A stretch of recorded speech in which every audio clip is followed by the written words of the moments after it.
Good morning. I am Dr. Brijan Singh. Today we will discuss about respiratory system. Respiratory system में क्या क्या components होते हैं, क्या क्या रेस्पिरेटरी सिस्टम को पढ़ने से पहले हमारे लिए जानना जरूरी है। तो सबसे पहले हम देखते हैं रेस्पिरेशन क्या होता है। तो oxygen is essential to life. Oxygen जीवन के लिए बहुत जरूरी है। Every time we breathe in air containing oxygen enters the lungs. When we breathe out, air containing waste product is removed from the lungs. होता क्या है, जैसे ही हम सांस लेते हैं तो उस समय जो एयर हमारी बॉडी के अंदर जाती है, फेफड़ों के अंदर जाती है, उसमें ऑक्सीजन मौजूद रहती है, उसमें ऑक्सीजन की मात्रा मौजूद रहती है। और जैसे ही हम सांस को बाहर की तरफ छोड़ते हैं, एक्सहेल करते हैं, उस समय बॉडी में उससे वो गैसियस एक्सचेंज होता है और फिर वहाँ पे जाके जो वेस्ट प्रोडक्ट सेलुलर लेवल पे जो वेस्ट प्रोडक्ट के रूप में कार्बन डाइऑक्साइड एक्यूमुलेट हो जाती है, उसको निकाल देते हैं, उसको वो एक्सहेल के थ्रू बाहर निकाल देते हैं। जब आप सांस छोड़ते हैं तो उस समय कार्बन डाइऑक्साइड बाहर निकलती है। In each inspiration we take approximately 500 ml of air in. प्रत्येक ब्रीथ में, प्रत्येक गहरी सांस में, प्रत्येक नॉर्मल सांस में, जैसे कि आप सांस ले रहे हैं, उस समय आप लगभग 500 ml एयर एक बार में फेफड़ों के अंदर लेके जाते हैं। Respiration is defined as the transport of oxygen from the outside air to the cells within the body tissue and the transport of carbon dioxide in the opposite direction. श्वसन को पर्यावरण में मौजूद ऑक्सीजन की शरीर के ऊतकों के अंदर कोशिकाओं तक भेजने और कार्बन डाइऑक्साइड को बाहर निकालने के रूप में परिभाषित किया जाता है। एक्चुअली होता क्या है, यहाँ पे रेस्पिरेशन में क्या हो रहा है कि जब हम सांस को अंदर की तरफ लेके जा रहे हैं, उस समय इंस्पिरेशन के दौरान क्या काम होता है, ऑक्सीजन को ट्रांसपोर्ट कर रहे हैं, और जब एक्सहेल करते हैं, जब बाहर की तरफ छोड़ते हैं, तो उस समय आप कार्बन डाइऑक्साइड को ट्रांसपोर्ट कर रहे हैं। तो यहाँ से आप ऑक्सीजन को लेके गए, वहाँ से कार्बन डाइऑक्साइड को पिकअप किया और वापस छोड़ दिया, ठीक है, एक्सहेल कर दिया, बाहर की तरफ फूंक दिया। तो दो ही चीज़ें इसमें मुख्य रूप से याद रखने वाली थी, जिसमें एक टर्म आया इंस्पिरेशन, मतलब सांस लेना। उस समय आप हवा के साथ साथ ऑक्सीजन को लेके जाते हैं, जो कि फेफड़ों में जाके वहाँ पे गैसियस एक्सचेंज होता है, तो ऑक्सीजन को जो है वहीं पे छोड़ देते हैं। ऑक्सीजन वहाँ पे टिश्यू को मिल जाती है, ब्लड के साथ वो बॉडी के अदर टिश्यूज को उपलब्ध हो जाती है, और वेस्ट प्रोडक्ट के रूप में वहां से कार्बन डाइऑक्साइड को पिकअप करके एक्सपीरेशन के थ्रू हम उसको बाहर निकाल देते हैं। इस सारी प्रक्रिया को ही हम रेस्पिरेशन कहते हैं, ठीक है। तो इसके बाद the air passage. The air passage consist of the knows, throat, wind pipe, throat मतलब फेरिंग्स, विंड पाइप मतलब ट्रेकिया, एंड एयर ट्यूब्स मतलब ब्रोंकाई। तो यहाँ पे जो आपका रेस्पिरेटरी ट्रैक्ट है, जिसको श्वसन मार्ग हम कह रहे हैं, वो इन 3-4 चीजों से मिलके बना है। एक तो फेरिंग्स, दूसरा आपका विंड पाइप जिसको हम ट्रेकिया कहते हैं, एंड एयर ट्यूब जो कि ट्रेकिया आगे जाके 2 प्राइमरी ब्रोंकस में डिवाइड हो जाता है, बाइफरकेट हो जाता है, ठीक है। तो वहां पे जाके वो 2 प्राइमरी, एक लेफ्ट साइड एक राइट साइड की प्राइमरी जो ब्रोंकस है उसमें डिवाइड हो जाएगा। इसके बाद द ब्रोंकाई, जो ब्रोंकाई होंगे, 2 प्राइमरी ब्रोंकाई थे, तो वो जाके डिवाइड होंगे किसमें, सेकेंडरी ब्रोंक्यूल्स में, ठीक है। The bronchi divide in branches, जिसको हम ब्रोंक्यूल कह रहे हैं, एंड ब्रोंक्यूल डिवाइड होगा and which and in the lungs substance alveoli, और आगे जाके वो टर्सरी जो उसका पार्ट होगा वो एल्वुलाई में जाके खुलेगा, ठीक है।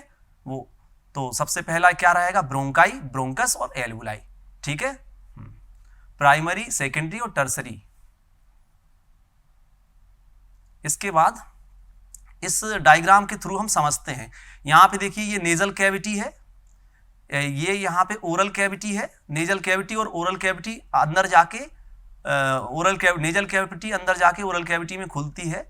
इसके बाद ये यहाँ पे नेजल टर्मिनेट है और ये आपका यहाँ पे एपिग्लोटिस है और ये आगे जाके लैरिंग्स है। अब लैरिंग्स और एपिग्लोटिस और फेरिंग्स, ये लैरिंग्स देखिए और ये फेरिंग्स देखिए, दोनों पास पास ही हैं। जब खाना ऐसे अंदर जाता है, खाने का जो नली है जिसको हम फूड पाइप कहते हैं या फिर ईसोफेगस कहते हैं, तो ईसोफेगस और ट्रेकिया जिसको हम विंड पाइप और फूड पाइप, समझने वाली बात यहाँ पे क्या है, विंड पाइप और फूड पाइप दोनों आपस में बिल्कुल साथ साथ चलते हैं, बिल्कुल साथ साथ।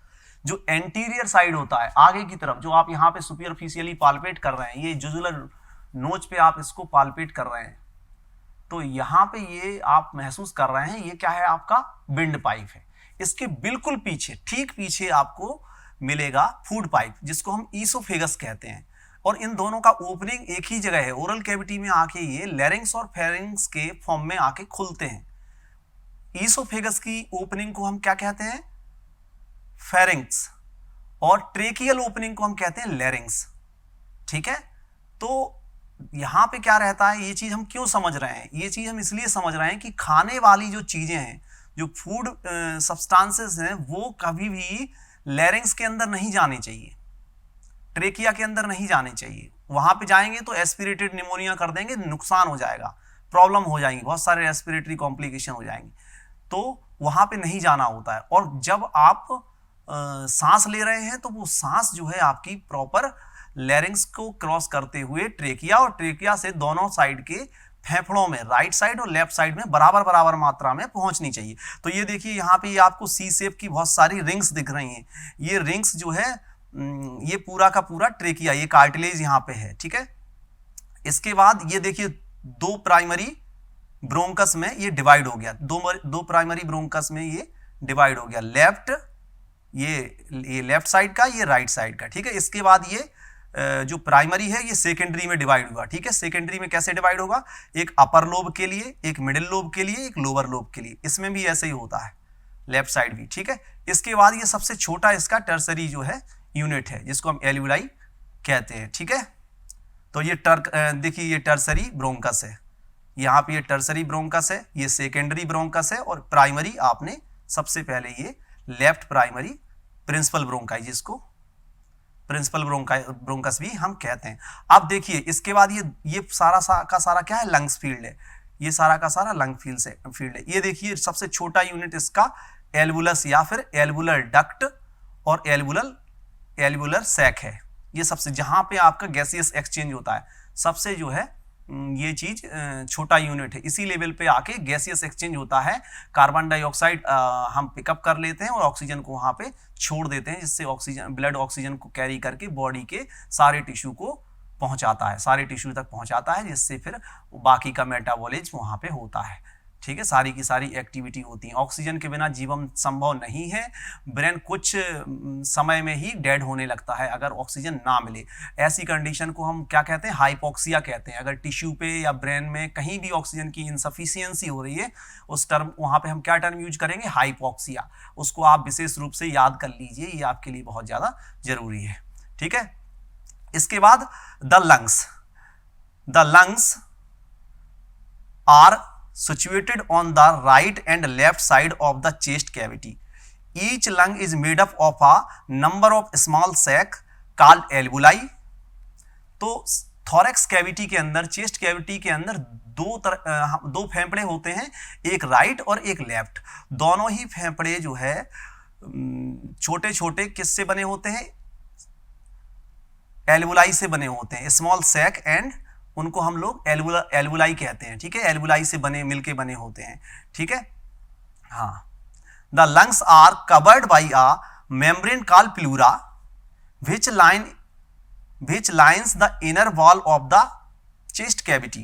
थोरैक्सिक कैविटी, थोरैसिक केज जिसको हम कहते हैं छाती का जो पिंजरा है, जैसे कि आप स्केलेटन को देखेंगे तो आपको ऐसे लगेगा कि जैसे कोई ये केज है, पिंजरा है। वो किस लिए बनाया गया है? ताकि थोरैसिक कैविटी के अंदर और एब्डोमेन के अंदर जो ऑर्गन है, जो वाइटल ऑर्गन है, उनको प्रोटेक्ट किया जा सके, उनका बचाव हो, कोई डायरेक्ट इंजरी जाके उन पे ना लगे।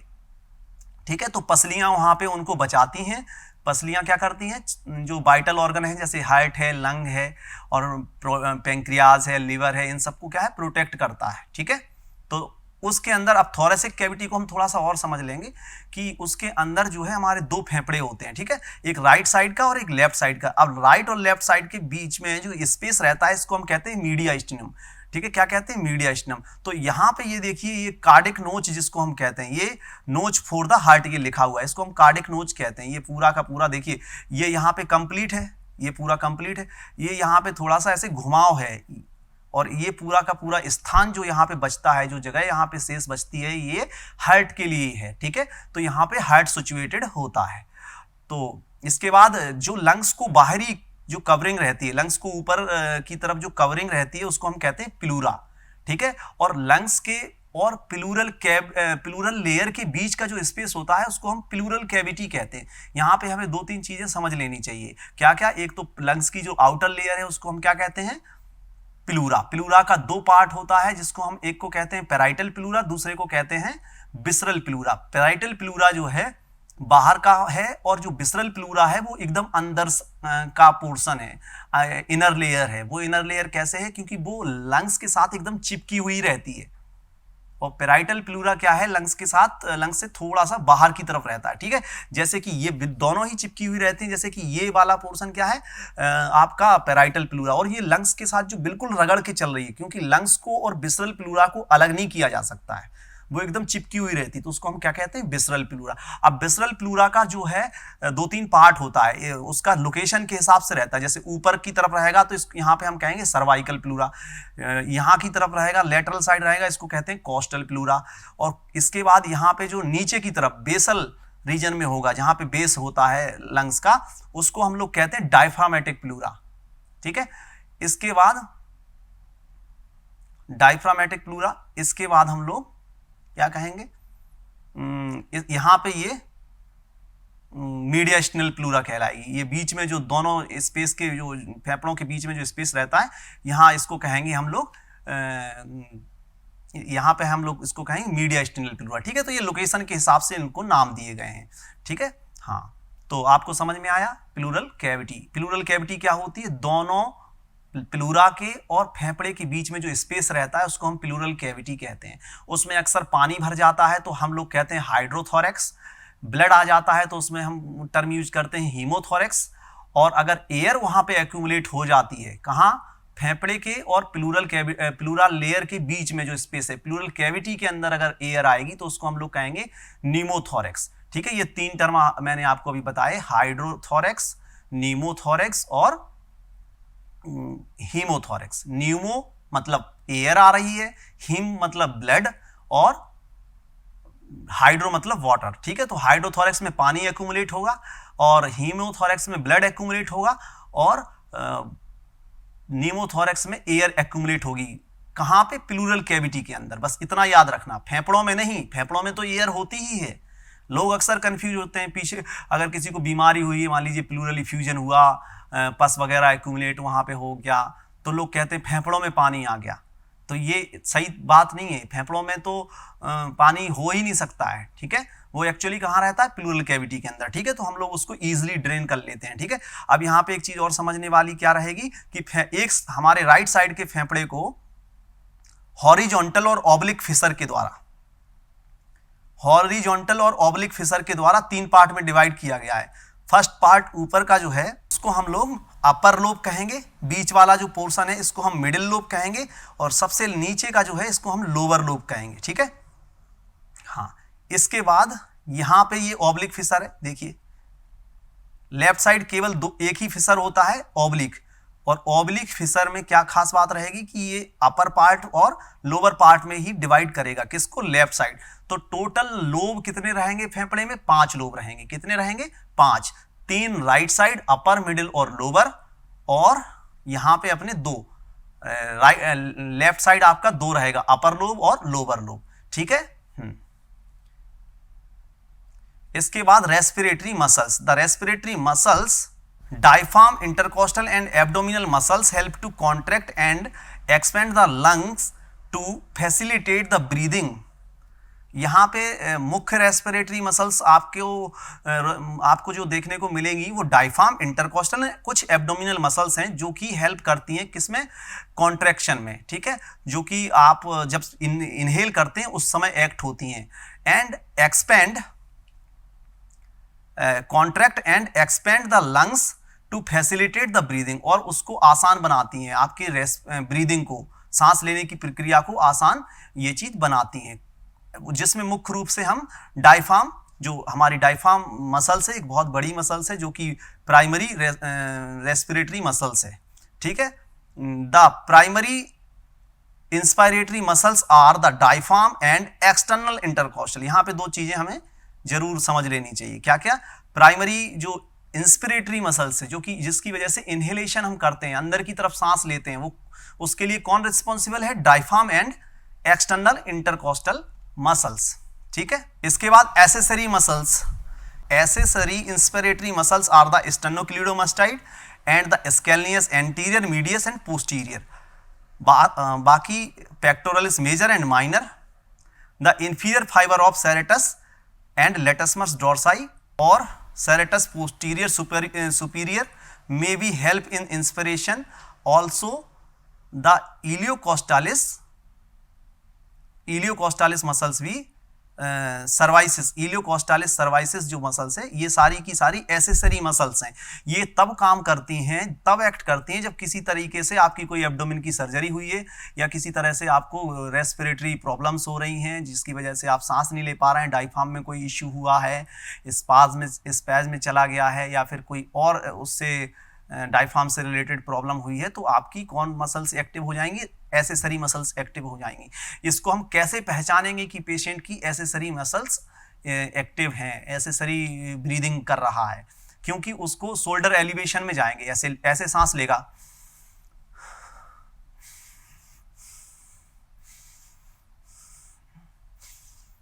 इस तरीके से सांस लेगा तो हम कह सकते हैं कि ये रेस्पिरेटरी मसल्स को यूज कर रहा है, ठीक है। जो नॉर्मल ब्रीदिंग होगी वो क्वाइट ब्रीदिंग होगी, उसमें आपको बिल्कुल भी, जब आप बैठे हैं या काम कर रहे हैं, जैसे कि अभी मैं बात कर रहा हूं तो आपको पता लग रहा है कि मैं सांस ले रहा हूं, नहीं लग रहा है, दिखाई नहीं देता है, आराम से ब्रीदिंग होती रहती है, इनहेल भी करते रहते हैं, एक्सहेल भी करते रहते हैं और बात भी करते रहते हैं, ठीक है, तो बहुत क्वाइट होता है। लेकिन जब हम एसेसरी मसल्स को यूज करेंगे, जैसे कि कोई अस्थमेटिक पेशेंट है या फिर कोई क्रॉनिक ऑब्स्ट्रक्टिव पल्मोनरी डिसीज का कोई मरीज है पुराना, तो उसको जब वो सीढ़ी बीढ़ी चढ़ के आएगा या फिर कुछ भाग के आएगा तो ऐसे ऐसे करके वो सांस लेगा, ठीक है। Technically, any muscles attached to the upper limbs and the thoracic cage can act as a accessory muscles of inspiration. Reverse muscles action.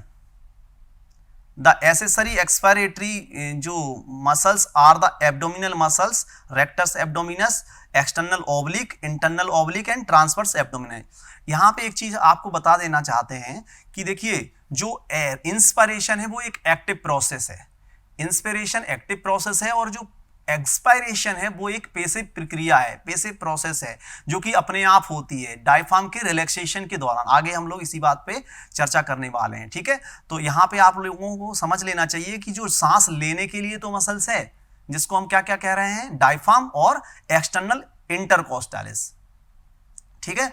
लेकिन जो एक्सपायरेशन है उसके लिए बहुत ज्यादा मसल्स नहीं है, बट कुछ एसेसरी मसल्स हैं जो कि एक्सपायरेशन में मदद करती हैं, जिनके नाम इस प्रकार हैं, रेक्टस एब्डोमिनस है, एक्सटर्नल ओब्लिक है, इंटरनल ओब्लिक है, ट्रांसवर्स एब्डोमिनस है। ये सारी की सारी मसल्स हैं जो कि एसेसरी एक्सपायरेटरी मसल्स हैं। प्राइमरी एक्सपायरेटरी मसल्स कोई नहीं है, वो क्या है, एक पैसिव प्रोसेस है जो कि किसी चीज के कॉन्ट्रैक्ट होने के बाद जब वो चीज रिलैक्स होती है उस दौरान होता है। तो यहाँ पे हम लोग वही डिस्कस करने जा रहे हैं, ठीक है। अभी क्या है, ये डायफ्राम है। डायफ्राम क्या है, ये डायफ्राम को समझ लीजिए, ये प्राइमरी रेस्पिरेटरी मसल्स है जो कि इस तरीके से दिखती है, ठीक है। The diaphragm is a major muscles of respiration, it is a double domed musculotendinous sheet of the internal skeletal muscles, located at the inferior most aspect of the rib cage that separate the thoracic cavity from the abdominal cavity।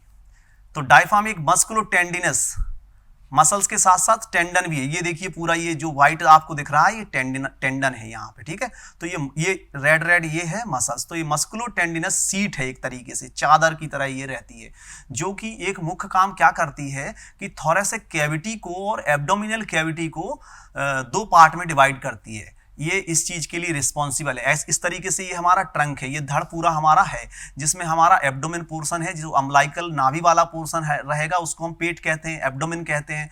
और ये जो chest रहेगा, यहाँ पे breast bone रहता है, इसको हम कहते हैं क्या, छाती या चेस्ट रीजन, इसको हम जो है कहते हैं। तो इसमें क्या होता है कि डायफ्राम बीच में रहता है, जहाँ पे हमारी इंटरकोस्टल ये 9 जो कोस्टल मार्जिन है उसके ऊपर ही ये यहाँ पे थोड़ा सा ये जो है डायफ्राम है। तो डायफ्राम क्या करता है, एब्डोमिनल कैविटी को और थोरेसिक कैविटी को सेपरेट कर देता है। थोरेसिक कैविटी के ऑर्गन नीचे की तरफ ना जाएं और एब्डोमिनल कैविटी के ऑर्गन ऊपर की तरफ ना जाएं। तो दोनों को ये क्या करता है, सेपरेट करता है, अलग करता है। ये इसका मुख्य काम यहाँ पे है।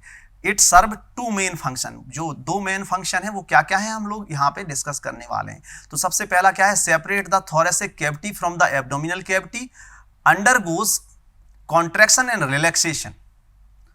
तो थोरेसिक कैविटी को और एब्डोमिनल कैविटी को तो अलग करता ही है, साथ साथ में क्या करता है, कॉन्ट्रैक्शन करता है और रिलैक्सेशन करता है, ठीक है। कॉन्ट्रैक्शन और रिलैक्सेशन की वजह से क्या होता है, altering the volume of the thoracic cavity and the lungs producing inspiration and expiration. इसकी वजह से क्या होता है, थोरेसिक कैविटी का जो वॉल्यूम है वो कम और ज्यादा होता रहता है। जैसे ही आपका डायफ्राम कॉन्ट्रैक्ट होगा तो नीचे की तरफ जाएगा तो वर्टिकल डायमीटर इंक्रीज होगा। उसकी वजह से क्या होगा, वहां पे नेगेटिव प्रेशर क्रिएट होगा थोरेसिक कैविटी के अंदर। तो आप तुरंत बाहर से एक्सटर्नल जो आपका एटमॉस्फेयर है वहां से आप सांस लेंगे और सांस अंदर की तरफ जाएगी। जब अंदर की तरफ जाएगी तो वहां पे क्या होगा, पॉजिटिव प्रेशर हो जाएगा। पॉजिटिव प्रेशर होगा तो डायफ्राम अपनी रिलैक्सेशन की पोजीशन में आएगा। पहले वो कॉन्ट्रैक्ट हुआ, नीचे गया, बाद में जाके वो रिलैक्स हुआ तो वापस ये डोम सेफ हो जाएगा, ठीक है। तो कॉन्ट्रैक्ट होगा तो सांस, हम गहरी सांस लेंगे, मतलब जो हमारा ब्रीदिंग चलता है रहता है। जैसे कि डायफ्राम कॉन्ट्रैक्ट हुआ तो हमने सांस ली और डायफ्राम रिलैक्स हुआ तो हमने सांस छोड़ी। ये प्रक्रिया निरंतर चलती रहती है। इसके बाद यहां पे हम थोड़ा सा देख लेंगे मसल्स ऑफ इंस्पायरेशन और मसल्स ऑफ एक्सपायरेशन, दोनों चीजों को हम लोग यहां पे समझेंगे। जो इंस्पायरेशन के लिए यहां पे जो मसल्स दे रखी हैं वो सबसे पहले एक्सटर्नल इंटरकोस्टल मसल्स होती है, जिसका लोकेशन ये रहता है। देखो ये एक्सटर्नल इंटरकोस्टल मसल्स यहां पे है, ठीक है। दूसरा जो डायफ्राम आपको दो, एक राइट साइड का और एक लेफ्ट साइड के डोम के रूप में आपको ये दिखाई देता है। ये प्रिंसिपल इंस्पिरेटरी मसल्स है। इसके बाद जो एसेसरी हैं जो कि मदद करती हैं, वो कब करती हैं, जब आपका प्राइमरी जो मसल्स हैं उनमें कोई प्रॉब्लम हो, जैसे कि रिब्स फ्रैक्चर हो गया तो उस दौरान आप क्या करेंगे, रिब्स यहाँ पे टूट गई हैं 2-3 पसलियां, तो आप एक्सटर्नल इंटरकोस्टल मसल्स को यूज नहीं करेंगे, क्योंकि करेंगे तो बहुत दर्द होगा आपको। उस समय आप एसेसरी मसल्स को यूज करेंगे। एसेसरी मसल्स में मुख्य है स्टर्नोक्लीडोमास्टाइड। दूसरा है जो स्टर्नोक्लीडोमास्टाइड क्या करती है, स्टर्नम को एलिवेट करती है, ऊपर उठाती है। इसके बाद क्या है, स्केलनी ग्रुप ऑफ मसल्स जो हैं वो आपकी यहाँ पे वो भी आपकी जो अपर रिब्स हैं, ऊपर की फर्स्ट सेकंड थर्ड रिब्स हैं, इनको एलिवेट करती हैं। तो उससे क्या होता है, थोरेसिक कैविटी का जो वॉल्यूम है, डायमीटर है, वो अल्टर होता है, इंक्रीज होता है, तो आप सांस लेते हैं, ठीक है। इसके बाद जो मसल्स ऑफ एक्सपायरेशन के लिए एक क्वाइट ब्रीदिंग होता है और एक एक्टिव ब्रीदिंग होता है। देखिए क्वाइट ब्रीदिंग कब होता है, एक्सपायरेशन आप कर रहे हैं, किसी को पता नहीं लग रहा है, बहुत शांति के साथ सांस छोड़ रहे हैं और सांस को ले भी रहे हैं, ठीक है। तो इसमें देखिए expiration result from passive elastic recoil of the lungs. ये क्या है, एक पैसिव प्रोसेस है जो कि इलास्टिक रिकॉइल की वजह से होता है। कोई चीज जब फैलेगी तो वो सिकुड़ेगी, ठीक है। जैसे आप एक इलास्टिक को ऐसे खींचते हैं तो उसमें तो आपने बल लगाया, ताकत लगाई, लेकिन जब आप उसको छोड़ देते हैं तो वो आप वापस अपनी मुद्रा में आ जाती है, पहले की स्थिति में आ जाती है, जिसके लिए आपको कोई बल नहीं लगाना पड़ता है। सिर्फ आपको उसको खींचने के लिए बल लगाना पड़ता है। ऐसे खींचेंगे तो ताकत लगाएंगे तो एक एक्टिव मैकेनिज्म है, क्योंकि उसकी जो लेंथनिंग है, लंबाई है, वो बिना ताकत लगाए अपने आप नहीं बढ़ सकती है। जब आप उसको ऐसे खींचेंगे तो वो बाहर की तरफ जाएगी, जिससे क्या हो रहा है, एक्टिव मैकेनिज्म है, और जब आप उसको छोड़ देंगे तो वापस वो अपनी अवस्था में आ जाएगी। तो ऐसे ही हमारा ब्रीदिंग के समय होता है। जब हम सांस लेते हैं तो जो हमारा डायफ्राम है वो नीचे की तरफ जाता है, और जब सांस छोड़ते हैं तो वो कॉन्ट्रैक्ट की अवस्था में रहता है। कोई भी चीज ज्यादा समय तक कॉन्ट्रैक्ट नहीं रह सकती है, तो वो अपने आप रिलैक्स होगी। ठीक है, ये मैकेनिज्म निरंतर चलता रहता है, जिसकी वजह से हम सांस लेते हैं। इसके बाद एक्टिव ब्रीदिंग। एक्टिव ब्रीदिंग हम कहते हैं जब जैसे योगा करना होता है या फिर एक्सपायरेटरी एक्सरसाइज करनी होती है, एक्सलेशन करना होता है, फोर्सफुल एक्सपायरेशन करना होता है, तो उस समय आप कपालभाति वगैरह जब आप करते हैं तो इंटरकॉस्टल मसल्स यूज होती हैं, इंटरनल इंटरकॉस्टल मसल्स, ठीक है, और दूसरी एब्डोमिनल मसल्स यूज होती हैं। ठीक है, तो ये इस तरीके से फोर्सफुल एक्सपायरेशन में कुछ मसल्स आपकी यूज होंगी, एब्डोमिन की और इंटरकॉस्टल। कौन सी? इंटरनल। ये चीज आप याद रखिए। इसके बाद मैकेनिज्म क्या होता है वो थोड़ा सा समझ लेंगे। During inspiration breathe in. During inspiration मतलब ब्रीद इन, जब आप अंदर सांस ले रहे हैं। The diaphragm the muscle separating the chest from the abdominal cavity, जो कि हम पहले डिस्कस कर चुके हैं। डायफ्राम एक ऐसी मसल्स है जो कि ब्रीदिंग के साथ साथ हमारी एब्डोमिनल कैविटी को और थोरेसिक कैविटी को अलग करती है। Flatten and increase the chest cavity from above downward. Chest cavity from above downward, और साथ ही साथ ये चेस्ट कैविटी को क्या करती है? घटाती और बढ़ाती है। जब ये कॉन्ट्रैक्ट होगी तो क्या होगा? जैसे देखिए ये इनहेलेशन है तो ये डायफ्राम है, ये नीचे डायफ्राम दे रखा है। डायफ्राम पे दोनों लंग्स का जो बेसल रीजन है, बेसल सेगमेंट है, वो लाई करता है, रेस्ट करता है। देखिए यहाँ पे डायफ्राम के ऊपर ही जाके वो रेस्ट कर रहा होता है आपका लंग्स का जो बेसल रीजन है, बेस है। ठीक है, तो अब बेस जब नीचे जाएगा, किसी चीज का बेस नीचे जाएगा तो यहाँ पे डायमीटर इंक्रीज होगा, ये चीज चौड़ी हो जाएगी। ठीक है, इसको थोड़ा सा समझ लीजिए। जब आपने सांस ली तो डायफ्राम नीचे गया तो ये डायमीटर, वर्टिकल डायमीटर जिसको हम कहते हैं, जब आपने सांस ली तो डायफ्राम नीचे गया, वर्टिकल डायमीटर इंक्रीज हो जाएगा। देखिए ये वर्टिकल डायमीटर इंक्रीज हो गया, जो कि रिस्पॉन्सिबल होता है किसकी वजह से? पिस्टन मूवमेंट की वजह से। इसको हम 3 रेस्पिरेटरी मूवमेंट होते हैं, एक पिस्टन मूवमेंट होता है, एक बकेट हैंडल मूवमेंट होता है और एक पंप हैंडल मूवमेंट होता है। ठीक है, तो ये तीनों तरह के डायमीटर को बढ़ाते हैं। पंप हैंडल डायमीटर बढ़ाता है आपका जो ट्रांसवर्स डायमीटर को बढ़ाता है, बकेट हैंडल। पंप हैंडल बढ़ाता है एंटीरियो पोस्टीरियर डायमीटर को, और जो आपका वर्टिकल डायमीटर है उसको बढ़ाता है pump handle piston movement.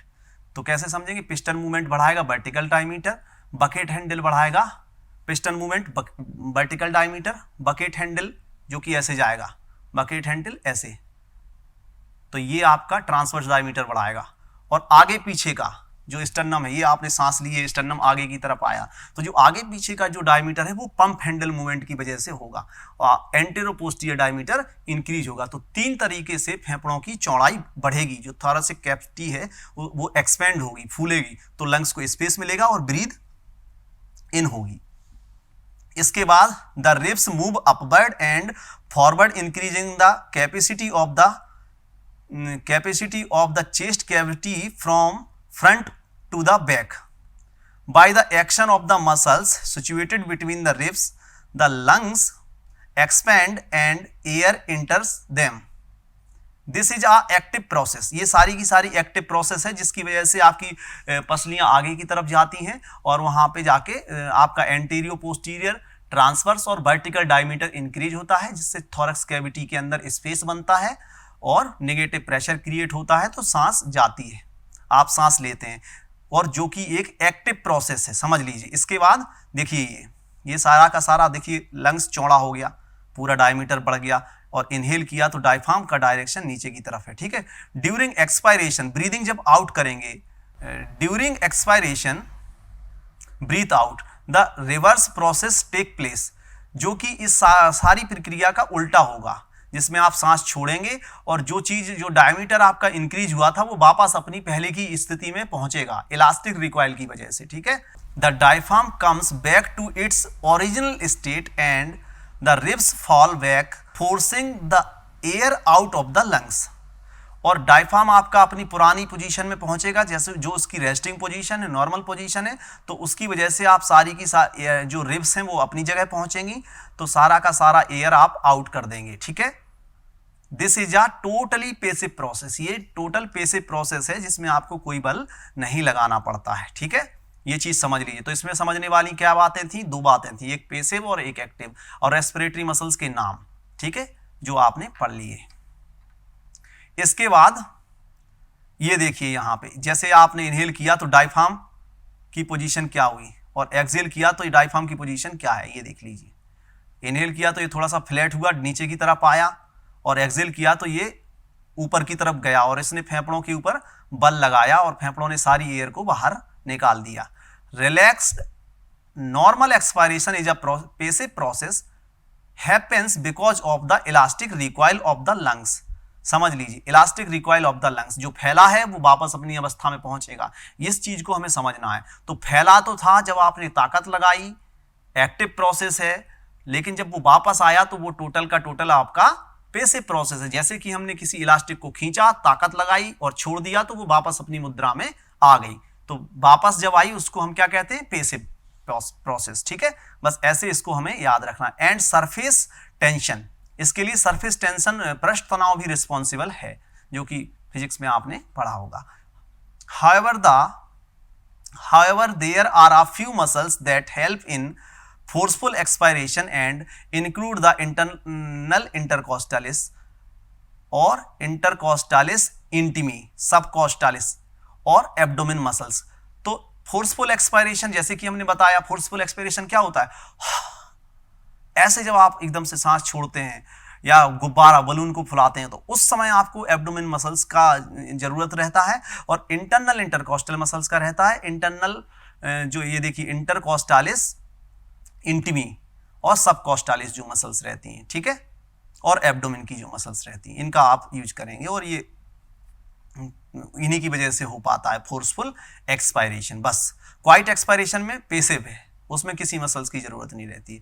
The muscles of inspiration elevate the ribs and sternum and the muscles of the expiration depress them.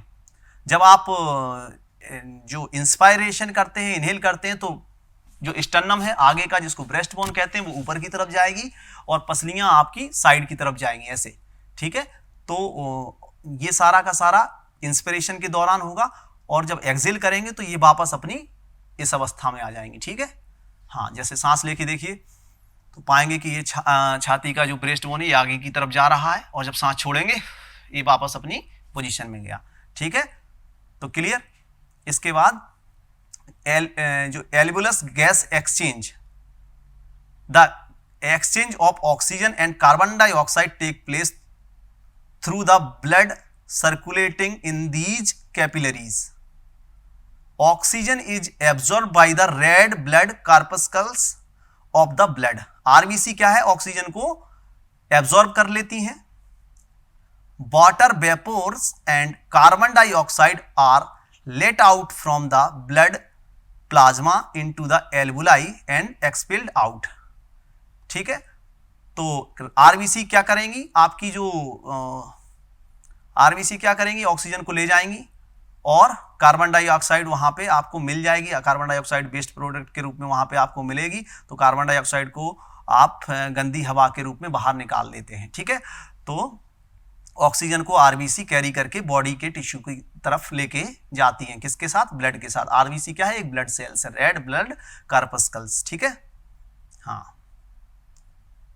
तो अब इसमें मुख्य बात एक और समझनी है कि जो गैसियस एक्सचेंज में अगर कोई प्रॉब्लम हो जाती है तो कितनी भी आप ऑक्सीजन देंगे बट बॉडी उसको कहीं ना कहीं एब्जॉर्ब नहीं करेगी। ठीक है, तो जैसे कि हीमोग्लोबिन अगर आपका कम होगा, खून की कमी होगी, तो वहाँ पे आप ऑक्सीजन बहुत अच्छे से यूज नहीं कर पाएंगे, कितनी भी आपको ऑक्सीजन वहाँ पे मिले फिर भी। और दूसरी एक कंडीशन क्या होती है कि कई बार आपके फेफड़ों की ये स्थिति बन जाती है कि जो CO2 रिटेंशन होने लगता है, CO2 भरने लगती है, जमा होने लगती है, CO2 को आप बॉस आउट नहीं कर पाते हैं, तो उसको हम लोग एक टर्म यूज करते हैं CO2 नार्कोसिस। CO2 नार्कोसिस करके एक प्रॉब्लम्स हो जाती है, उसके एसोसिएटेड जो प्रॉब्लम है, ड्राउजीनेस है, हाइपोक्सिया है, ये सारी चीज़ें आपको वहाँ पे देखने को मिलती हैं। ठीक है, तो CO2 नार्कोसिस होगा CO2 रिटेंशन की वजह से। जब आपके फेफड़े CO2 को वापस एक्सपेल्ड आउट करने में नाकामयाब हो जाएंगे। ठीक है, तो बस इससे रिलेटेड यही सारी चीजें यहाँ पे थी। इसके बाद एक लास्ट पॉइंट है, the lungs are also supplied with nerves which are connected to an area in the brain called respiratory centre. This centre control the respiration. देखिए, रेस्पिरेटरी सेंटर का जो सारा का सारा मैकेनिज्म है, ये सब ब्रेन से कंट्रोल होता है। कब आपको सांस लेनी है, कब आपको सांस छोड़नी है, आप सारा कुछ कर रहे हैं, सांस आपकी चल रही है। इवन सोते समय भी आपकी सांस बराबर चल रही होती है और ऐसा एक क्षण भी नहीं आता है कि आपकी सांस रुकी। ठीक है, तो ये सब ब्रेन कंट्रोल करता है। ब्रेन में एक सेंटर होता है जिसको हम रेस्पिरेटरी सेंटर कहते हैं। रेस्पिरेटरी सेंटर का ये लोकेशन है जो मेडुला ऑब्लांगेटा पोन्स, ये यहाँ पे आपका रेस्पिरेटरी सेंटर है। इस तरीके से ये कंट्रोल करता है। ठीक है, कब हमें ऑक्सीजन कीमो रिसेप्टर करके होते हैं तो उस तरीके से ये कंट्रोल होता है। ठीक है, तो ये सारा का सारा जो मैकेनिज्म है ये ब्रेन से कंट्रोल होता है, ऑटोनोमिक नर्वस सिस्टम के द्वारा कंट्रोल होता है। बट यहाँ पे एक बात आपको और समझनी है कि जो डायफ्राम हमारी मसल्स है रेस्पिरेशन के लिए, जो रेस्पिरेशन में एक प्रोसेस है इंस्पिरेशन के लिए रिस्पॉन्सिबल है क्या, डायफ्राम। तो डायफ्राम की जो सप्लाई है, नर्व सप्लाई है, उसको हम कहते हैं फ्रेनिक नर्व। ठीक है, जो कि सर्वाइकल रीजन से आती है, तो उसको हम फ्रेनिक नर्व कहते हैं। इन केस सर्वाइकल रीजन पे कोई चोट लगती है और वो चोट फ्रेनिक नर्व के नर्व रूट के आसपास है, तो कहीं ना कहीं रेस्पिरेटरी मसल्स जो कि डायफ्राम, वो पैरालाइज हो जाएगा और आप सांस लेने में पूर्णतः फेल हो जाएंगे, सांस नहीं ले पाएंगे। तो आपको वहाँ पे वेंटिलेटर की ज़रूरत पड़ेगी। ठीक है, क्योंकि आपका जो प्राइमरी मसल्स है वो ही जब पैरालाइज हो गया तो एक्सेसरी जो मसल्स हैं, सिनर्जिस्ट जो मसल्स हैं, वो थक जाएंगी, कितने देर तक काम करेंगी। तो वहाँ पे आपको वेंटिलेटर, कृत्रिम जिसको कहते हैं, कृत्रिम सांस की जरूरत आपको पड़ेगी। ठीक है, इसके बाद नो ब्रीदिंग और डिफिकल्ट ब्रीदिंग, जिसको हम कहते हैं asphyxia. Asphyxia is a condition in which the lungs do not gate sufficient supply of air for breathing. जिसमें ये क्या, एस्फेक्सिया क्या होता है, एक ऐसी कंडीशन है जिसमें आपके फेफड़े सांस नहीं ले पा रहे हैं, कहीं ना कहीं आपके फेफड़े उतनी ऑक्सीजन को सप्लाई नहीं कर पा रहे हैं जिससे आप इजीली सांस ले पाएं, आपको सांस लेने में परेशानी होगी। If this continue for some minutes the breathing and heart action stop the if this continue for some minutes the breathing and heart action stop and death occur. और अगर आपकी सांस थोड़ी भी देर के लिए रुक जाएगी तो फिर क्या होगा, आपका जो दिल है वो काम करना बंद कर देगा, क्योंकि उसको ऑक्सीजन वहां पे नहीं मिलेगी। तो फिर आपका जो दिल है वो काम करना बंद कर देगा, और जब दिल काम करना बंद कर देगा तो मृत्यु हो जाएगी, पेशेंट की मृत्यु हो जाएगी। A person can only survive a few minutes without breathing and a beating heart. आपका दिल कुछ ही मिनट, आप कुछ ही मिनट तक जिंदा रह सकते हैं, सरवाइव कर सकते हैं कुछ मिनट तक, जबकि आपका अगर जैसे दिल काम नहीं कर रहा है और आपके फेफड़े काम नहीं कर रहे हैं तो आप कुछ ही मिनट तक सरवाइव कर पाएंगे, इससे ज़्यादा आप सरवाइव नहीं कर पाएंगे। एयरवे ऑब्स्ट्रक्शन के कुछ जो कारण हैं उन पे हम फोकस करेंगे, उनको देखेंगे। Following reason can cause no breathing. जो एयरवे ऑब्स्ट्रक्शन है, जो एयरवे है, जो श्वसन मार्ग है, वो ऑब्स्ट्रक्ट कब हो रहा है, कैसे हो रहा है, किस चीज की वजह से वो ऑब्स्ट्रक्ट हो रहा है, उसमें रुकावट कहाँ आ रही है। ठीक है, तो हमें अगर ब्रीदिंग नहीं है और ब्रीद करने में परेशानी हो रही तो कैसे हो सकती है। सबसे मुख्य कारण होता है आपका एयरवे ऑब्स्ट्रक्शन। पहला कारण एयरवे ऑब्स्ट्रक्शन, श्वसन मार्ग में किसी तरह की रुकावट। Foreign body inhalation as a coin inhaled by a child or artificial tooth by an adult. तो फॉरेन बॉडी कोई आप निगल जाते हैं, गटक जाते हैं, जो कि आपकी श्वास नली में जाके फंस जाती है। जैसे कि बच्चों में मुख्य रूप से देखने को मिलता है सिक्के, कंची, जो बच्चे खेलने की कंची होती हैं उनको गटक जाते हैं, सिक्कों को गटक जाते हैं, तो वो जाके कहाँ, ट्रेकिया में फंस जाते हैं, श्वास नली में फंस जाते हैं और पेशेंट चोक हो जाता है, सांस एकदम से रुक जाती है और कुछ समय में मूर्छित हो जाता है। ठीक है, और बड़े लोगों में अक्सर कब देखा गया, जब खाना खा रहे हैं तो या तो खाना चला गया बात करते समय, या आपका थोड़ा बहुत ध्यान भटका तो खाना जाके श्वास नली में चला गया, या फिर क्या होगा, एक जैसे आर्टिफिशियल डेंचर है, जो बत्ती आपने लगा रखी है, तो बत्ती जो है कई बार टूट के या कोई दांत निकल के आपके सांस की रास्ते में चला जाएगा। ठीक है। दूसरा क्या है, food going down the air passes. ठीक है, तो जो फूड है वो खाने का मटेरियल आपकी श्वास नली में फंस गया, और किसी तरह के जो मड है, water getting into air passage during drowning, डूबने के समय पानी चला गया किसी तरीके से श्वसन मार्ग में, या फिर कीचड़ चला गया, समुद्र की घास चली गई, कि कुछ भी सीवीड्स वगैरह है, तो ये सारी चीज़ें किसी तरीके से आपके मार्ग को रोक देंगी, और आप बराबर बाहर से सांस दे रहे हैं, अंदर सांस नहीं जा रही, तो ये अक्सर डूबने के, ड्राउनिंग के केस में आपको ये देखने को मिलेगा। इसके बाद ब्रोंकियल अस्थमा रहता है एक। ब्रोंकियल अस्थमा क्या रहता है, जिसको हम दमे की बीमारी कहते हैं। दमे की बीमारी है तो उसमें ब्रोंकियल अस्थमा क्या होता है, दमा की बीमारी रहती है, जिसमें एयरवे में स्वेलिंग आ जाती है। स्वेलिंग होके एयरवे आपका नैरो हो जाता है। उसका डायमीटर अगर पहले 5 है तो वो रह जाता है 1 सेंटीमीटर। तो पहले 5 डायमीटर था तो काफी चौड़ा था मार्ग, तो आसानी से एयर जा रही थी, तो यहां पे ये आपका क्या हो जाएगा, सकरा हो जाएगा। और tongue fall back in an unconscious person, और जो आपका टंग है, जीभ, किसी तरीके से आप बेहोश हुए और जीभ पलट के आपके रेस्पिरेटरी जो ट्रैक्ट है उसको जाके उसने ब्लॉक कर दिया। पिछली क्लासेस में हम लोगों ने इस विषय पे काफी बात करी। टंग वापस जाके रेस्पिरेटरी जो ट्रैक्ट है, जो मार्ग है, श्वसन मार्ग है, उसको ब्लॉक कर देगा। ठीक है, तो उसकी वजह से भी रुकावट आ सकती है। Swelling of tissue of the throat as a result of scalding, burning by steam or boiling fluids, or allergy reactions. ठीक है, कुछ एलर्जी रिएक्शन की वजह से श्वसन मार्ग में स्वेलिंग आ जाती है, और जलने की वजह से स्वेलिंग आ जाती है, या किसी अदर इंजुरी की वजह से श्वसन मार्ग में आपके स्वेलिंग आ जाती है। ठीक है, इसके बाद जो लास्ट है, इनहेलेशन इरिटेंट गैसेस, और किसी तरह की गंदी गैस के सूंघने से, गंदी गैस के एक्सपोजर में आने की वजह से आपको जो आपका रेस्पिरेटरी ट्रैक्ट है वो उसमें स्वेलिंग हो जाती है, उसमें इन्फ्लामेशन हो जाता है और वो नैरो हो जाता है, जिससे आपको सांस लेने में दिक्कत होती है। जैसे कि धुआं है, कोयले का धुआं है, मोटर के निकास पाइप से निकलने वाला धुआं है, सीवर है, और बंद अनाज के गोदाम से निकलने वाला जो है गैसेस हैं, उनकी वजह से भी आपको कई बार क्या हो सकता है, एयर में ब्लॉक हो सकता है। ठीक है, इसके बाद compression of the air passage usually deliberate sometimes accidental, जानबूझकर और कभी कभार दुर्घटना बस भी ये सारी चीजें आपको देखने को मिल सकती हैं, जिसकी वजह से आपका श्वास नली दब सकता है, श्वास नली दब सकता है। ठीक है, जिसमें आज क्या आता है, covering of the face and nose of an infant or unconscious person lying face downward on a pillow or having a plastic bag covering the face of the victim. ये कब हो सकता है, किसी अबोध शिशु का चेहरा और उसकी नाक ढक जाने पर, अथवा कोई बेहोश व्यक्ति का तकिए पर औंधे मुंह पड़े रहना, या फिर किसी के द्वारा उसका दबाना, जिसको स्ट्रैंगुलेशन कहते हैं। पीड़ित व्यक्ति का चेहरा प्लास्टिक की थैली से ढक देने के कारण भी क्या हो सकता है, सांस उसकी रुक सकती है। जैसे किसी के चेहरे को प्लास्टिक बैग से यहाँ पे पूरा बंद कर दो और यहाँ पे उसको दबा दो और हाथ बांध दोगे आप, तो उसकी सांस यहाँ पे रुक जाएगी। या फिर बच्चा है, किसी चीज से खेल रहा था और वो चीज उसको सर में जाके फंस गई, तो भी हो सकता है। ठीक है, ये यहाँ पे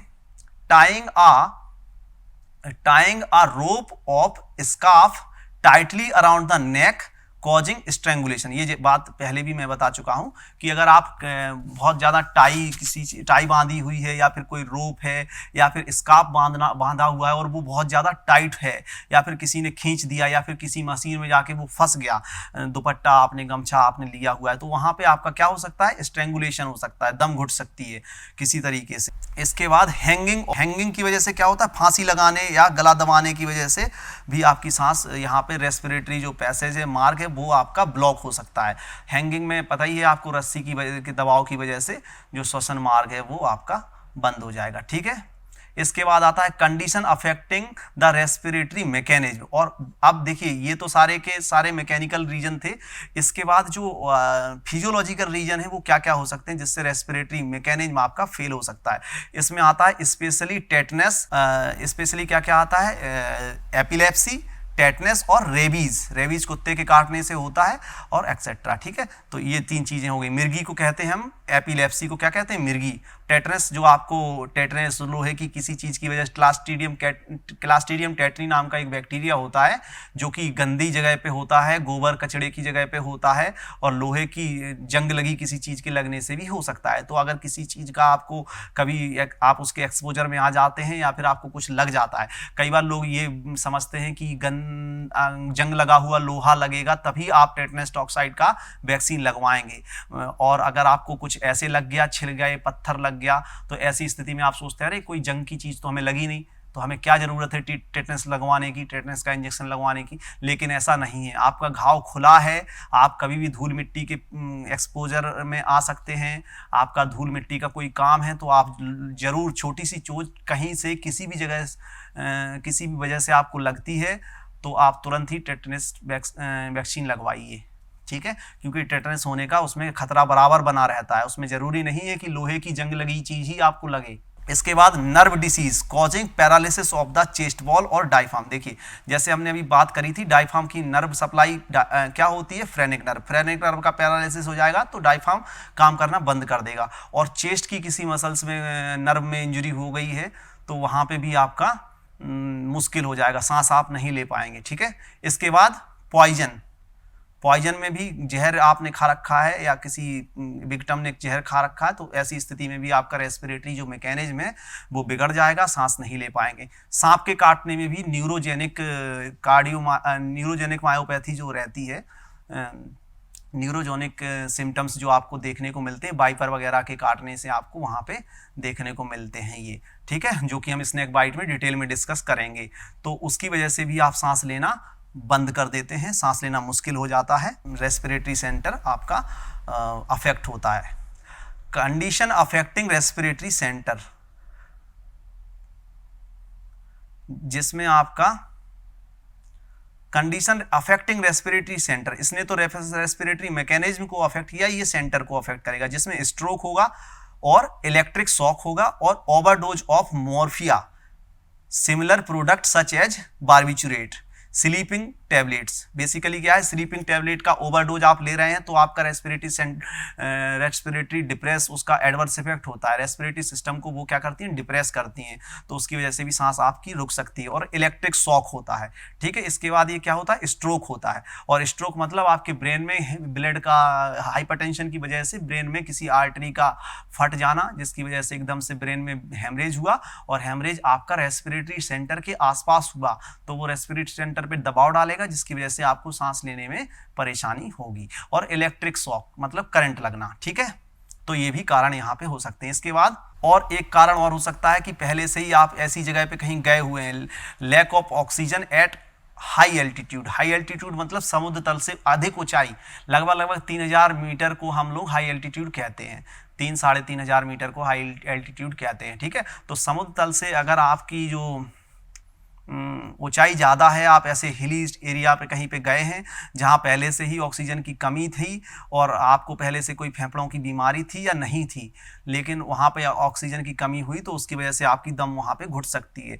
लो atmospheric pressure where the oxygen level in the atmospheric air is low or due to lack of acclimatisation during, जब आप वहाँ पे स्टे कर रहे हैं तो आपकी बॉडी एक्लेमेटाइज नहीं है, वहाँ के लिए हैबिचुअल नहीं है, आप काफ़ी लाइफ में पहली बार हाई एल्टीट्यूड पे गए तो वहाँ पे आपको ऑक्सीजन की, वहाँ पे वातावरण में ऑक्सीजन की कमी होती है तो उसकी वजह से आपके फेफड़ों को ज़्यादा काम करना पड़ेगा, तो कई बार सांस लेना मुश्किल हो जाता है। ठीक है, और कंप्रेशन ऑफ द चेस्ट की वजह से भी कई बार आपका सांस लेना मुश्किल हो जाता है। जैसे कि आपका कोई क्रश इंजरी हो गई, एकदम से चेस्ट में ट्रॉमा हुआ, मल्टीपल रिब्स फ्रैक्चर हो गया, और किसी बालू के ढेर में या फिर किसी ऐसी जगह पे आप फंस गए, गड्ढे में चले गए, वहाँ पे मिट्टी बहुत सारी थी तो चेस्ट वाल आपकी दब गई, तो ये सारी आपको दिक्कतें वहाँ पे हो जाती हैं। किसी गड्ढे, खुली खान, अनाज के गोदाम में बोझ से दब जाना या कोई मकान ढहने पर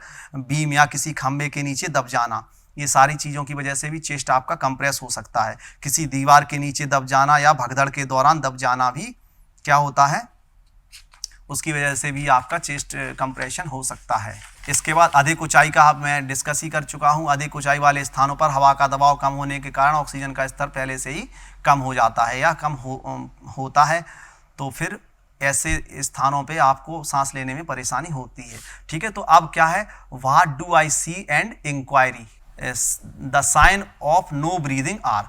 जब अगर कोई सांस नहीं ले रहा है तो उसके साइन क्या क्या हैं, ये चीज़ हम पिछली क्लासेस में डिस्कस कर चुके हैं। There is no flow of air out of the nose or mouth, listen feel the air flow. तो इसको हम कैसे पता करेंगे, 2 उंगलियों के उसके नोस्ट्रल के पास ले जाएंगे, तुरंत आपको पता लग जाएगा कि पेशेंट सांस ले रहा है कि नहीं ले रहा है।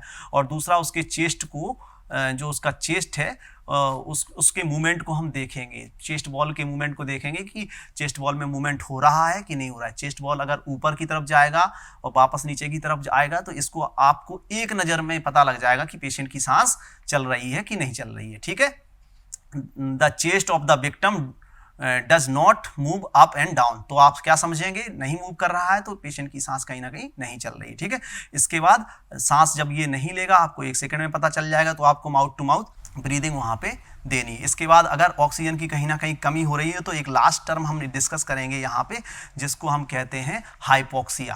क्या कहेंगे, हाइपोक्सिया। ठीक है, तो this condition arises when there is insufficient oxygen in the body tissue.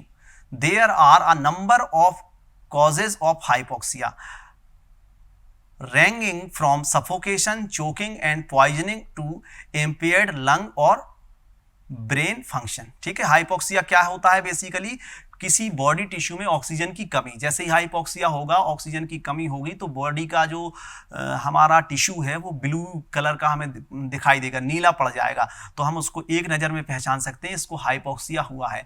और उस नीले पड़ने को हम लोग कहते हैं साइनोसिस। क्या कहते हैं, साइनोसिस। जैसे कि आप अपनी उंगली को थोड़ी देर ऐसे दबा देंगे, बहुत देर तक दबा के रखेंगे तो आप देखेंगे उंगली नीली पड़ने लगी, और छोड़ देंगे तो वापस लाल हो जाएगी, वापस उसका जो नॉर्मल कलर था वैसी हो जाएगी। ठीक है, तो अगर ऑक्सीजन किसी टिश्यू को नहीं मिल रही है तो उसको लिए हम क्या टर्म यूज करते हैं, hypoxia.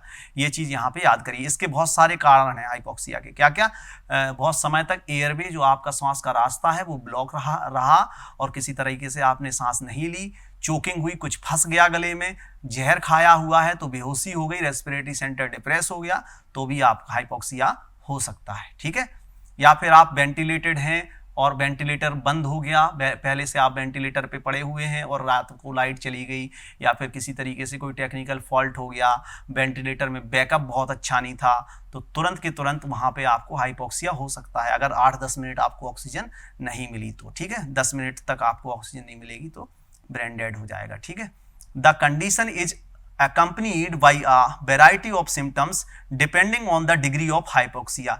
If not treated quickly, hypoxia is potentially fatal because a sufficient level of oxygen is vital for the normal function of all body organs and tissue, but especially the brain. ठीक है, तो जैसा कि मैंने अभी बताया कि hypoxia का जो नुकसान हो सकता है, उसकी वजह से जो समस्याएं आएंगी वो इस बात पर निर्भर करेंगी कि हाइपोक्सिया किस लेवल का हुआ है। इरिवर्सिबल हुआ है तो फिर आपको कोई फायदा नहीं होगा, जितना पोर्शन आपका डेड हो चुका है उतना डेड हो जाएगा, सारा उतना फंक्शन चला जाएगा। ठीक है, ये उसके लेवल पे निर्भर करेगा कि किस लेवल का हाइपोक्सिया हुआ है। ठीक है, और हाइपोक्सिया अगर हो जाएगा तो कहीं ना कहीं वो आपकी बॉडी के बहुत सारे फंक्शन को गड़बड़ कर देगा, क्योंकि ऑक्सीजन लगभग बॉडी के सभी टिश्यू के लिए, सभी वाइटल ऑर्गन के लिए बहुत इसेंशियल है। सबसे ज़्यादा किसके लिए, ब्रेन के लिए, जो कि इसको मॉनिटर कर रहा है, सारे के सारे फंक्शन को मॉनिटर कर रहा है। ठीक है, in a healthy person the amount of oxygen in the air is more than adequate for the body tissue to function normally. However, in an air injured or ill person, a reduction in oxygen reaching the tissues result in deterioration of body function. In moderate and severe hypoxia, there are maybe rapid breathing that is depressed or gasping, difficult speaking, anxiety, और restlessness, headache, ये सारे के सारे आपको sign वहां पे देखने को मिलेंगे। ये साइनोसिस भी हो जाएगा, ग्रे और ब्लू स्किन डिकलरेशन, ठीक है, इसको हम साइनोसिस कहते हैं, ठीक है। तो ये सारे के सारे आपको यहाँ पे देखने को मिलेंगे। तो हाइपोक्सिया समझ में आया, बेसिकली टिश्यू में ऑक्सीजन की कमी, ठीक है। तो आज के लिए थैंक यू।